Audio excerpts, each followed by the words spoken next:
स्वागत है आप सभी का दोस्तों। उम्मीद करता हूं कि आप सब अच्छे होंगे। दिन भर की खबर देख करके अगर आप बोर हो चुके हैं तो मेरे साथ जुड़िए। मैं आपको आपके मतलब की खबर बताऊंगा जिसका सीधा सरोकार आपसे होगा। आज मैं आपसे बात करूंगा बिहार विधानसभा चुनाव को लेकर के और आपसे ये चर्चा करूंगा कि नीतीश कुमार की जेडीयू और रामविलास पासवान की एलजेपी के बीच 36 का आंकड़ा क्यों है। क्यों चिराग पासवान ने ये कहा कि नीतीश कुमार के अंडर गाइडेंस में वो बिहार का चुनाव नहीं लड़ेंगे। क्यों चिराग पासवान ने ये कहा कि बिहार में नीतीश कुमार के कैंडिडेट जहाँ जहाँ होंगे वहाँ वहाँ एलजेपी अपना कैंडिडेट उतारेगी। इन सारी चीज़ों पे मैं आपसे चर्चा करूँगा, लेकिन सबसे पहले मैं आपको ये बता दूँ कि एनडीए गठबंधन का हिस्सा बीजेपी, जेडीयू और एलजेपी है।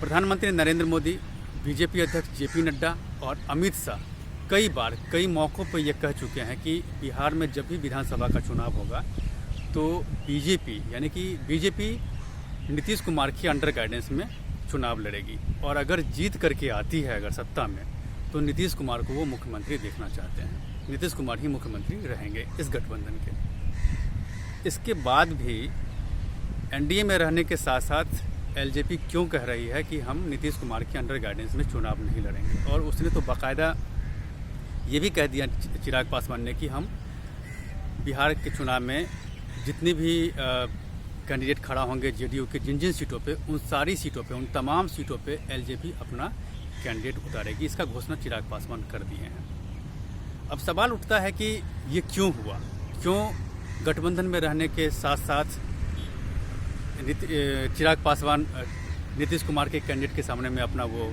कैंडिडेट उतारेंगे, इससे उनको क्या लाभ मिलेगा या फिर एनडीए को क्या नुकसान होगा। इन सारी चीज़ों पे मैं जाऊंगा, लेकिन सबसे पहले मैं आपको बता दूं कि दोनों पार्टी के बीच यानी कि दोनों नेताओं के बीच 36 का आंकड़ा कब से है।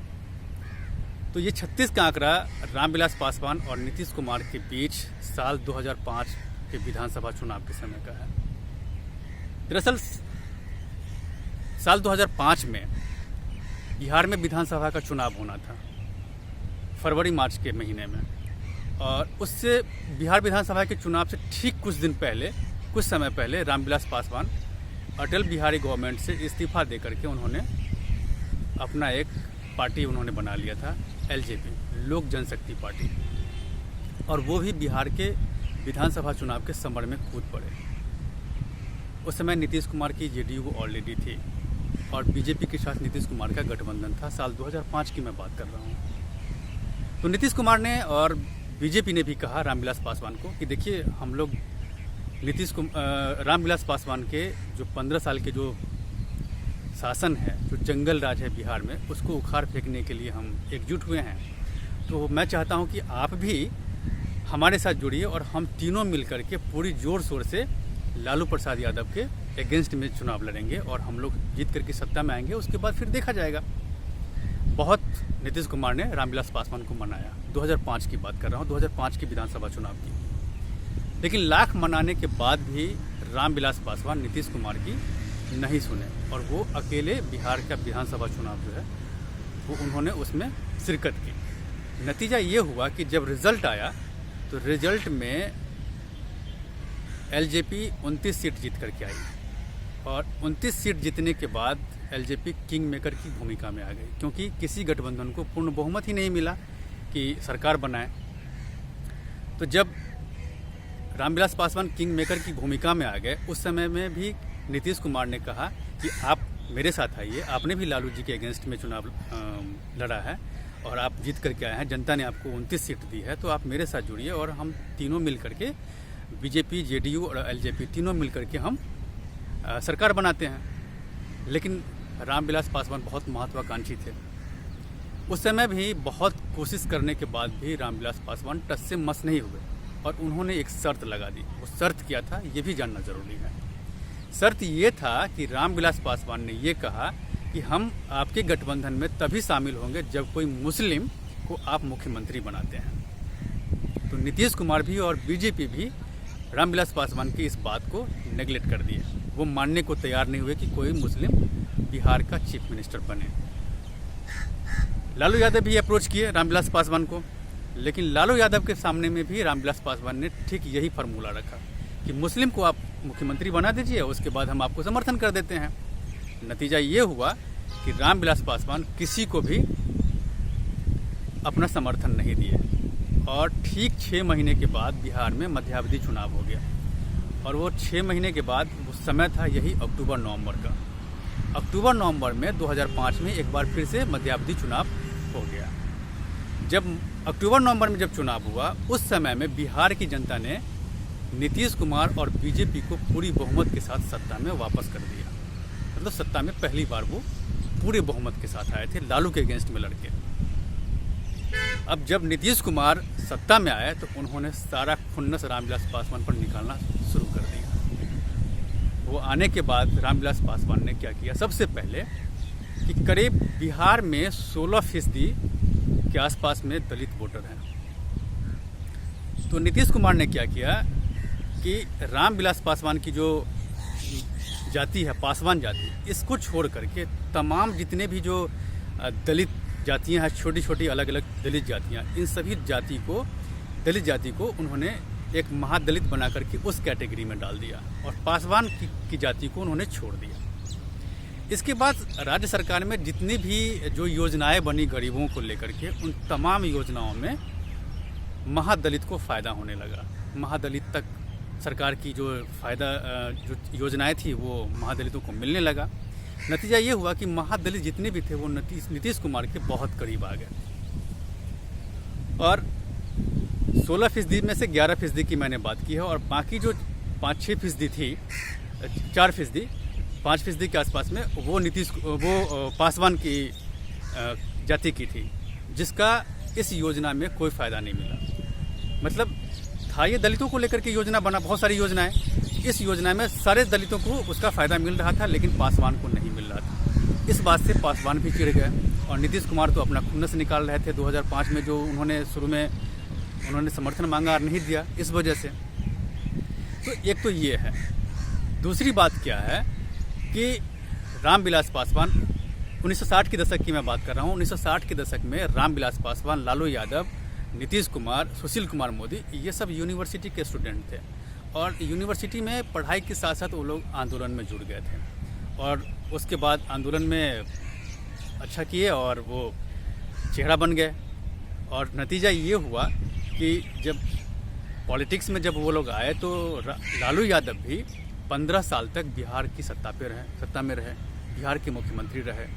नीतीश कुमार भी मुझे लगता है कि 15 साल अब उनको भी हो गया बिहार के मुख्यमंत्री रहते हुए। सुशील कुमार मोदी भी लगभग 13 साल से वो भी उप मुख्यमंत्री हैं। तो कुल मिलाकर के ये देखा जाए तो नीतीश कुमार,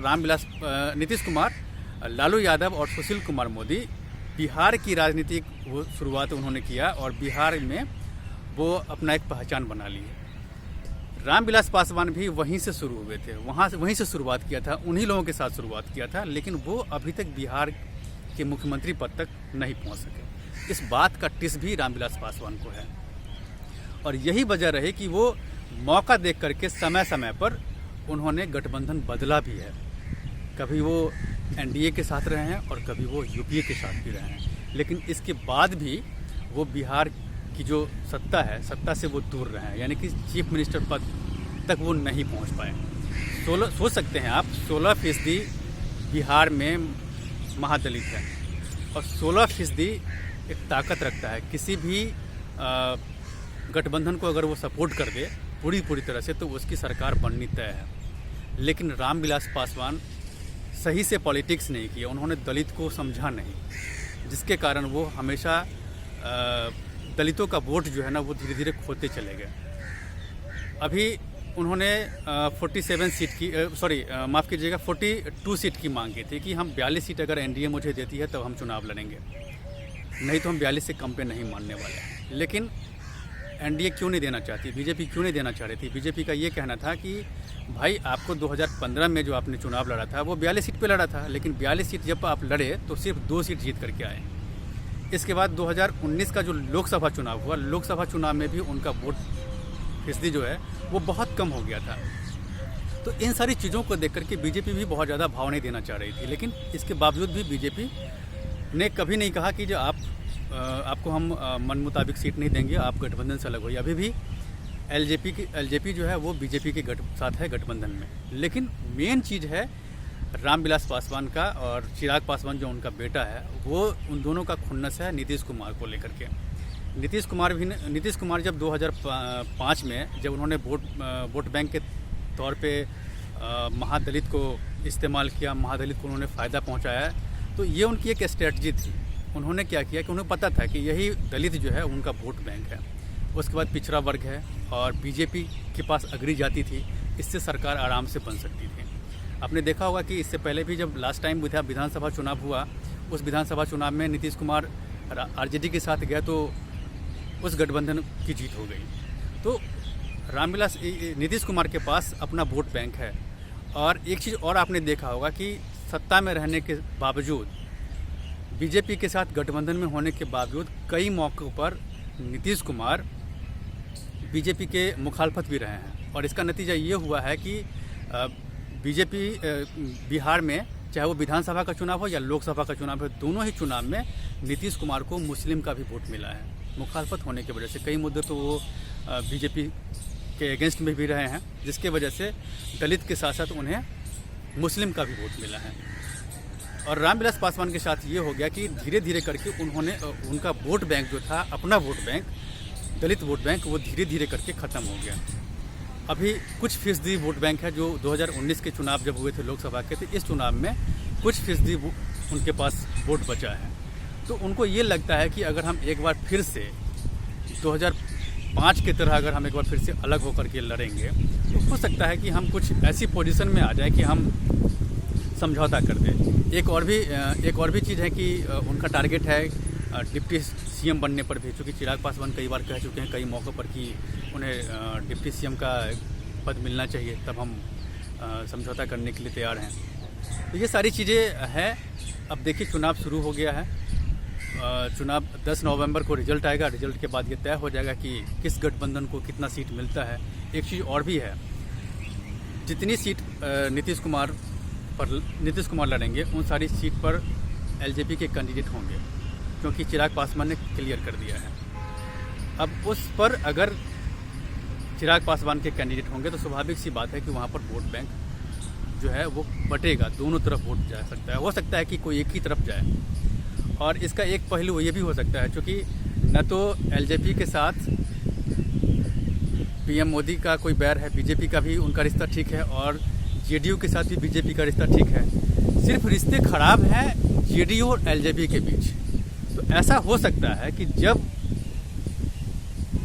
जेडीयू के सीट पर जब अगर एलजेपी का कोई कैंडिडेट होगा वोट काटने के लिए या टक्कर देने के लिए, तो हो सकता है कि नीतीश कुमार चाल चल दें और वहाँ पर उन तमाम सीट पर नरेंद्र मोदी से वो वहाँ पर रैली करवा लें। हो सकता है, तो पासा पलट सकता है। लेकिन देखिए क्या होता है। 10 नवंबर को जब रिजल्ट आएगा तो क्लियर हो जाएगा कि मैंडेट किसके साथ है, नीतीश के साथ है या फिर एलजेपी के साथ है। और एलजेपी अलग लड़ रही है चुनाव, तो उससे ये भी क्लियर हो जाएगा कि उसे कितना फ़ायदा मिल रहा है या फिर कितना नुकसान हुआ। नीतीश कुमार के लिए भी वही चीज़ है। तो ये सारी चीज़ें हैं। अब देखने वाली बात है कि 10 नवंबर को जब रिजल्ट आएगा तो उस रिजल्ट में जनता किसको अपना मुखिया बनाती है बिहार का। तो इन सारी चीज़ों पे मेरी नज़रें बनी हुई है। अब मेरे साथ बने रहिए। अगर आपको मेरा ये वीडियो पसंद आए तो आप इसे लाइक करें, शेयर करें और सब्सक्राइब ज़रूर करें। धन्यवाद।